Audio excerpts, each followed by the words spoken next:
అదే RTV app వార్తల్ని క్షణాల్లో చదివే అవకాశం ఉంటుంది. ఒక న్యూస్ పేపర్, ఒక టెలివిజన్ ఛానల్ మీ చేతుల్లో ఎప్పుడూ ఉంటాయి. రాజధాని నిర్మాణం పేరుతో చంద్రబాబు నాయుడు గారి ప్రభుత్వం రాష్ట్రాన్ని అప్పుల కుప్ప చేయడం చాలా దురదృష్టకరం, చాలా గర్హనీయం.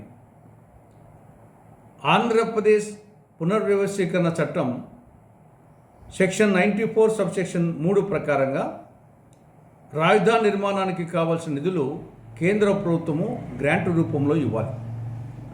ఇది విభజన చట్టంలో సెక్షన్ 94 సబ్సెక్షన్ 3లో స్పష్టంగా చెప్పడం జరిగింది. ఏమని? The central government shall provide special financial support for the creation of essential facilities in the new capital of the successor state of Andhra Pradesh, including the Raj Bhavan, High Court, Government Secretariat, Legislative Assembly, Legislative Council and such other essential infrastructure. విభజన చట్టంలో ఇంత స్పష్టంగా చెప్పడం జరిగింది. రాజధానికి కావాల్సిన నిధులు కేంద్ర ప్రభుత్వము గ్రాంట్ రూపంలో ఆర్థిక సహాయం చేయాలి. కానీ గత 11 సంవత్సరాలుగా కేంద్రంలోని మోడీ ప్రభుత్వం రాజధానికి కావలసిన నిధులు గ్రాంట్ రూపంలో ఇవ్వకుండా మోసం చేసింది, అన్యాయం చేసింది. ఇక్కడ రాష్ట్ర ప్రభుత్వం గతంలో చంద్రబాబు ప్రభుత్వం, తర్వాత జగన్ ప్రభుత్వం, ఇప్పుడు కూటమి ప్రభుత్వం కేంద్రం నుండి నిధులు తెప్పించడంలో గ్రాంట్ రూపంలో పూర్తిగా వైఫల్యం చెందడం జరిగింది.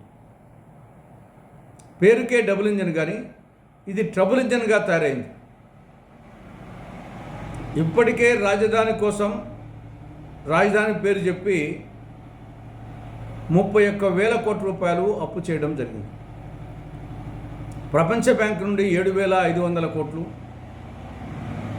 ఆసియా అభివృద్ధి బ్యాంక్ నుండి 7,500 కోట్లు, హడ్కో నుండి 11,000 కోట్లు, జర్మనీకి చెందిన కేఎఫ్సి బ్యాంక్ నుండి 5,000 కోట్లు, మొత్తం 31,000 కోట్ల రూపాయలు ఇప్పటికే అప్పు చేయడం జరిగింది రాజధాని కోసం. అది చాలక మళ్ళీ 32,500 కోట్ల రూపాయలకు అప్పు చేయబోతా ఉంది. దానికి అదనంగా ప్రపంచ బ్యాంకు, ఏషియన్ డెవలప్మెంట్ బ్యాంక్ నుండి 14,000 కోట్లు, నాబార్డు నుండి 10,000 కోట్లు, ఎన్ఏబిఎఫ్ఐడి బ్యాంక్ నుండి 7,000 కోట్లు, ఏపీపీఎఫ్సి నుండి 1,500 కోట్లు, మొత్తం 32,500 కోట్ల రూపాయలు అదనంగా అప్పు చేయబోతాము. అంటే ఇప్పటికే 31,000 కోట్ల రూపాయలు అప్పు చేసింది, మళ్ళీ 32,500 కోట్ల రూపాయలు అప్పు చేయబోతాము. కానీ చట్టం ప్రకారము కేంద్రం నుండి గ్రాంట్ రూపంలో నిధులు రావాలి, దాంతో రాజధాని నిర్మాణం చేయాలి. ఆ విధంగా చేయడం లేదు. గతంలో ముఖ్యమంత్రి చంద్రబాబు నాయుడు గారు ఏం చెప్పారు? రాజధాని అమరావతి ప్రాజెక్టు ఇది సెల్ఫ్ ఫైనాన్సింగ్ ప్రాజెక్టు, ప్రభుత్వం మీద బర్డన్ లేదు అని చెప్పడం జరిగింది. మరి ఇప్పుడు ఏం జరుగుతూ ఉంది? రాజధాని పేరు చెప్పి అప్పులు తెస్తున్నారు. ఇది ఎలా ఉందంటే కోడలికి బుద్ధి చెప్పి అత్త తెడ్డు నాకిందని సామెత గుర్తు చేస్తూ ఉంది. గతంలో వైకాపా ప్రభుత్వం శక్తికి మించి అప్పులు చేసింది, రాష్ట్రాన్ని అప్పుల కుప్ప చేసింది.